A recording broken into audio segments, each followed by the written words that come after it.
Choip, choip, choip. Choip, choip, choip. Beware of the artillery toaster. Or, you'll be toast. Welcome to the Genki Star, a massive spaceship whose robots have revolted and annihilated the human crew. And it's up to Assault Android Cactus, as well as a few surviving Android crew members, to stop them as well as the section lords and whatever instigated the revolt in the first place, by blasting your way zone through zone. And let's start with the gameplay. It's brilliant, it's a twin-stick shooter, and you have an isometric view on your chosen android. On each level, waves of robots spawn and you must destroy them. You have a primary attack with infinite ammo and no reload. One less thing to think about.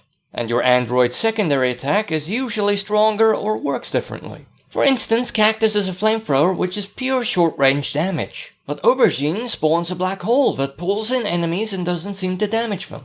Just produces a killing zone. Your secondary fire produces heat. If you use it too much, you'll automatically switch back to your primary firing mode to let it cool down. And that leads us to one last thing. Switching between firing modes activates and seemingly is the only way of initiating a dodge. And you may find yourself a bit reticent to dodge because of this button sharing. A bit antsy to pull off the titanium twirl. That pretty much handles the main gameplay. Now go produce some scrap. You do have health, but it's a battery that slowly drains as you play, and picking up battery orbs recharges it. If you run dry, game over. Sorry, you've got poor battery life. It's absolute punishment. There is a separate health system for getting hit, but running out of that just results in you being stunned and losing precious time. But those health bars regenerate. So simply completing levels isn't that hard as long as you get the battery orbs in time. But just getting through arguably isn't the point of this game. That lies in the game's ranking system. But getting an S rank plus in a level requires completing it in one single combo chain. And attempting this is probably where most of the fun initially lies. As is commonly the case with this sort of thing, it's very satisfying to achieve that rank after grinding and perfecting a level after a great many attempts and much effort. Avoiding and identifying enemies, moving to the correct positions, trying to use your power-ups when they would have maximum impact, and sometimes sparing weaker enemies, so you'd have an easy kill to keep the chain going when fighting tougher tank-like enemies.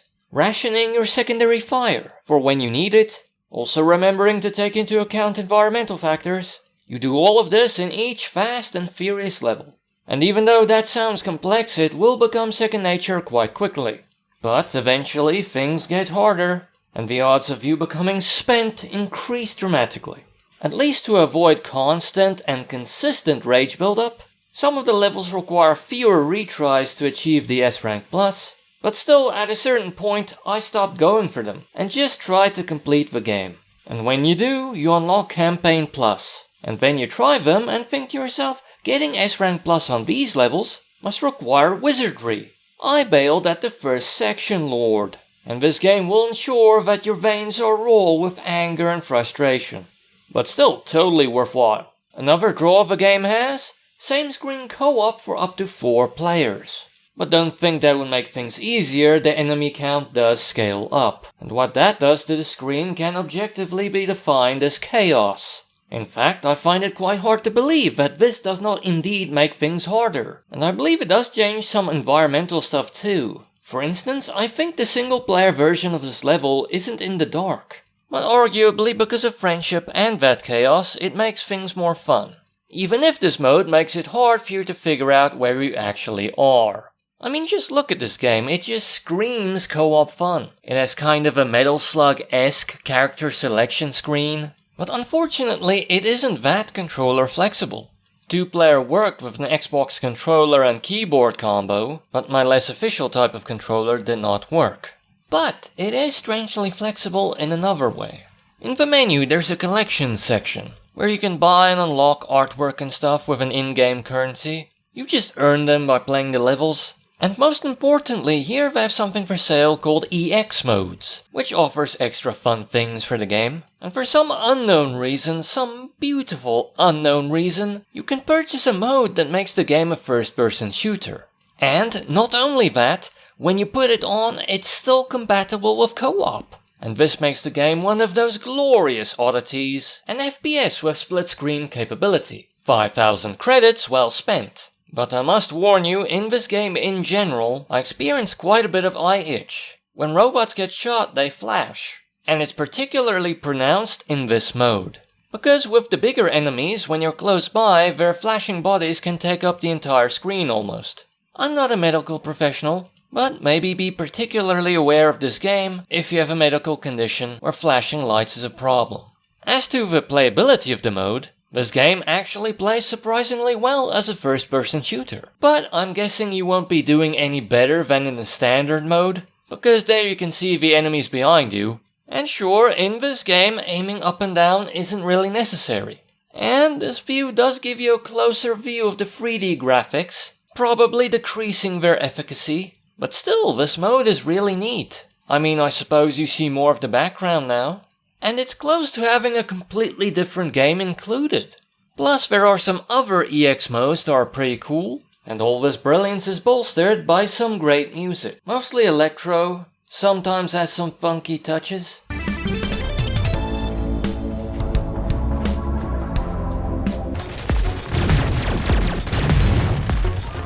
The music doesn't increase the tension, and you enjoy it when you can, and sometimes you barely hear it over the ordnance you're using.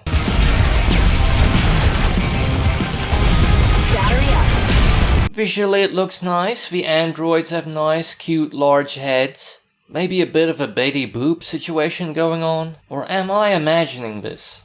It kind of makes them look like armored baby bots with better motor skills. But that's also optional. One of the EX modes you can purchase makes things look a bit more proportional.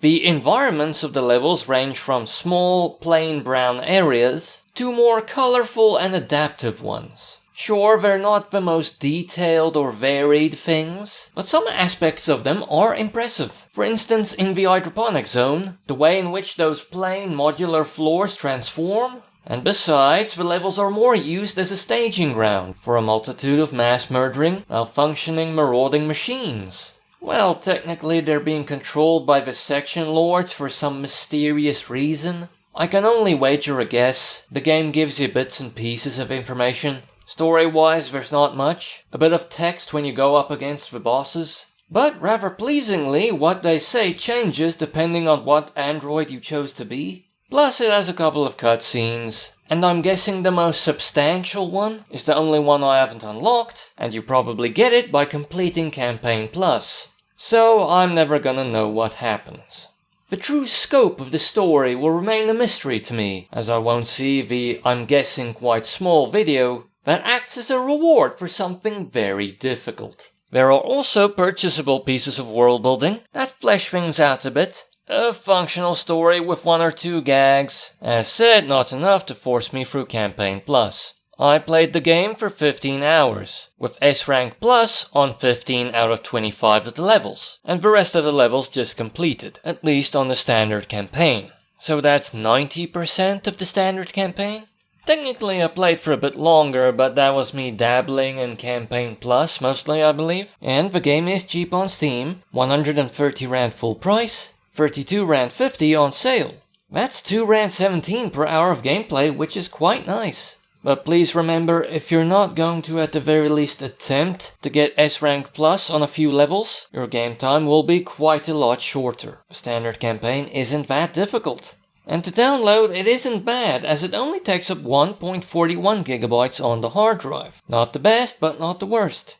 And it does work on the Warhorse surprisingly well. I tested it there by playing the Infinity Drive mode and made it to Layer 5. Not only that, I had the EX mode enabled that occupied the other 3 spots with AI players. So there was a great deal of chaos going on that screen to process. And kind of the worst thing that was happening during the test was some frame rate drop.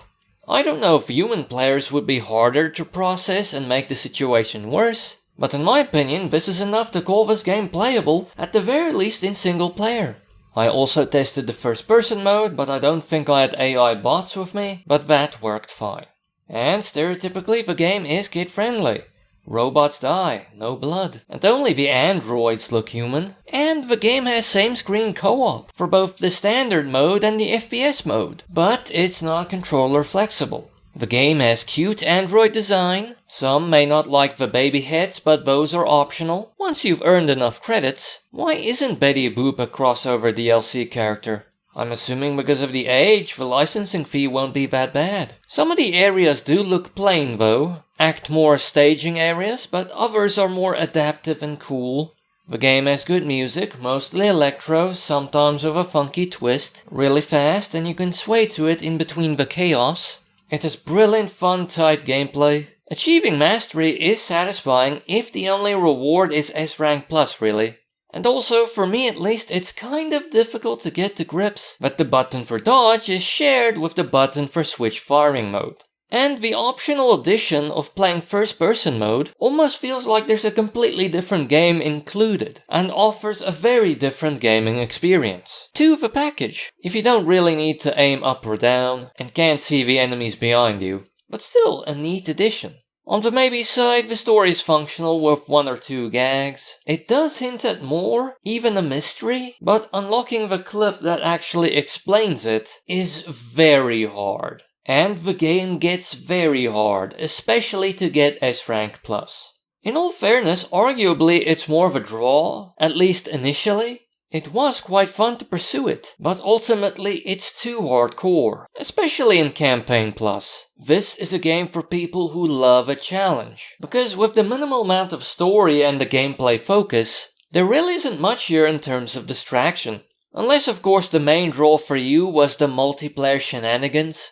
On the con side, I find it very hard to believe that some of the characters can actually achieve S-Rank Plus, because of their weapons. For instance, Coral with her shotgun, or Shiitake with her railgun.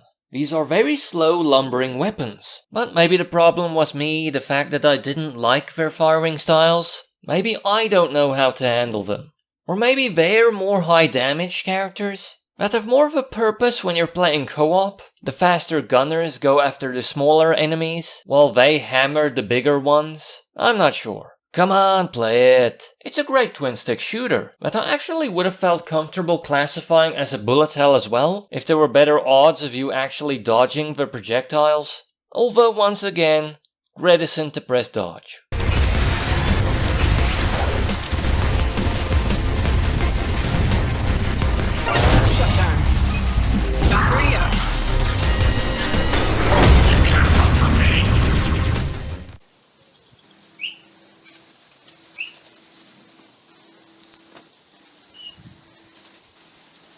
Choip, choip, choip. Choip, choip, choip.